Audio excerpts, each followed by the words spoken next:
Cyan குசானி அவர்கள் ஐசியூக்கு மாற்றப்பட்டிருக்காரு அப்படின்னும் அவருக்கு முக்கியமான சிகிச்சை ஒன்று அளிக்கப்பட போகுது அப்படின்னும் சமீபத்தில் தகவல் வெளியாகி இருந்துச்சு. சியான் குசானி அவர்களே போஸ்டர் ஒன்று இதன்படி வெளியிட்டிருந்தாரு.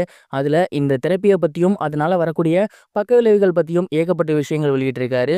அதெல்லாம் என்ன அப்படிங்கிறதான் இந்த வீடியோவில் நம்ம பார்க்க போகிறோம். பிரபல கராத்தே மாஸ்டரான சியான் குசானி அவர்களுக்கு பிளட் கேன்சர் ஏற்பட்டு அவர் ஹாஸ்பிட்டலில் ட்ரீட்மெண்ட் எடுத்து வந்துட்டு இருக்காரு. அண்ட் இந்த ஒரு விஷயம் நம்ம எல்லாருக்கும் நல்லாவே தெரியும். தொடர்ந்து அவருக்கு தீவிர சிகிச்சை அளிக்கப்பட்டு வந்துட்டு இருக்கு. இந்த ஒரு நிலையில் இன்னைக்கு காலையில் 11 மணிக்கு பார்த்தீங்கன்னா அவரை ஐசியூக்கு மாற்றிருக்காங்க. அங்கே அவருக்கு இம்யூனோ சப்ரசிவ் தெரப்பி அப்படிங்கிற ஒரு தெரப்பி வந்து கொடுக்கப்பட போகுது. இதன் மூலியமாக பார்த்தீங்கன்னா வெற்றி விகிதம், அதாவது இவரோட உடல்நிலையில் முன்னேற்றம் ஏற்படும் இல்லையா, அது 50% சான்ஸ் இருக்காமா.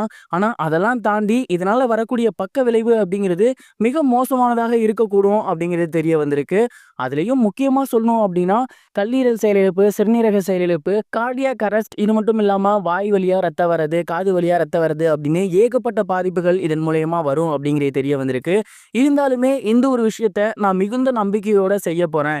ஏன் அப்படின்னா இதனால வெற்றி விகிதம் கிடைக்கு அப்படிங்கிறப்ப கண்டிப்பா அதற்காக நான் போராடுவேன் அப்படிங்கிற மாதிரி சொல்லியிருந்தாரு. மேலும் இன்னைக்கு காலையில அவரை 11 மணிக்கு அந்த ட்ரீட்மெண்ட்டுக்கு ஸ்டார்ட் பண்ணியிருக்காங்க. அவர் அதற்கு முன்னாடி என்ன சொல்லியிருந்தாரு அப்படின்னா, இந்த ட்ரீட்மெண்ட் முடிச்சு வந்த கையோடையே நான் புக்கு ஒன்று எழுத போறேன். அக்னி பிரவேசம் அப்படிங்கிறதான் அந்த புக்கு. இதுல நான் எவ்வளோ கஷ்டப்பட்டேன் அப்படிங்கிறது எல்லாத்தையுமே நான் எழுதுவேன் அப்படிங்கிற மாதிரி சொல்லியிருந்தாரு. கிட்டத்தட்ட அடுத்த 4 நாட்களுக்கு பார்த்தீங்கன்னா இவருக்கு இந்த சிகிச்சையெல்லாம் அளிக்கப்பட போகுது.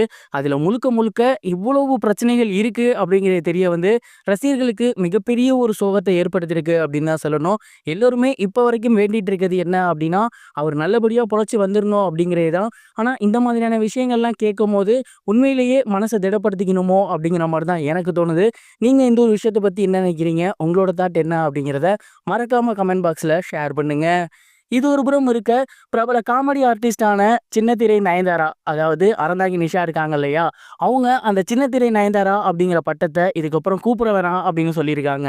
கலக்கப்போவது யாரு நிகழ்ச்சியின் மூலயமா அறிமுகமாகி ரசிகர்கள் மத்தியில மிகப்பெரிய வரவேற்பு பெற்றிருந்தவங்க தான் அறந்தாங்கி நிஷா.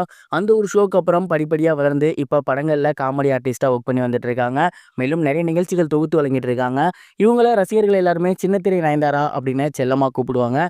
ஆனால் இனிமேல் என்ன அப்படி கூப்பிட வேணாம் அப்படின்னு அறந்தாங்கி நிஷா அவர்கள் சொல்லியிருக்காங்க. அதற்கு முக்கியமான முடிவு என்ன அப்படின்னா, நயன்தாரா அவர்கள் சமீபத்தில் லேடி சூப்பர் ஸ்டார் அப்படிங்கிற பட்டம் எனக்கு வேணாம், இனிமேல் என்னை யாரும் அப்படி கூப்பிடாதீங்க அப்படிங்கிற மாதிரி சொல்லியிருந்தாங்க. அவங்களோட அந்த ஒரு அனௌன்ஸ்மெண்ட்டை தொடர்ந்து அவ்வளோ பெரிய சாதனை பண்ணியிருக்காங்க. அவங்களே அந்த பட்டம் வேணாம் அப்படிங்கிறாங்க. அப்படிங்கும் போது அவங்கள வச்சு கூப்பிட்ற இந்த பட்டம் இருந்தால் சரியாக இருக்காதுன்னு தோணுது. அதனால தான் இதுக்கப்புறம் எனக்கு இந்த பட்டம் வேணாம் அப்படிங்கிற மாதிரி சொல்லியிருக்காங்க. இது முழுக்க முழுக்க கலாய்க்கும் விதமாக இருக்க மாதிரி தான் எனக்கு தோணுது. இல்லை சீரியஸாகவே அவ்வளோ பெரிய ஆர்டிஸ்டே வேணாங்கிறாங்க, நமக்கு என்னன்னு சொல்லி பண்ணாங்களோ என்னன்னு தெரியல. பட் இதுக்கப்புறம் சின்னத்திரை நயன்தாரா நிஷா கிடையாது, ஒன்லி அறந்தாங்கி நிஷா தான் அப்படிங்கிறது தெரிவிக்கப்பட்டிருக்கு. இது வரைக்கும் கனெக்டிங் டிவிக்கு சப்ஸ்கிரைப் பண்ணனா மறக்காமல் சப்ஸ்கிரைப் பண்ணிக்கங்க. உடனடி அப்டேட்ஸ் பெறுவதற்கு நோட்டிஃபிகேஷன் பெல்லையும் கிளிக் பண்ணிக்கங்க.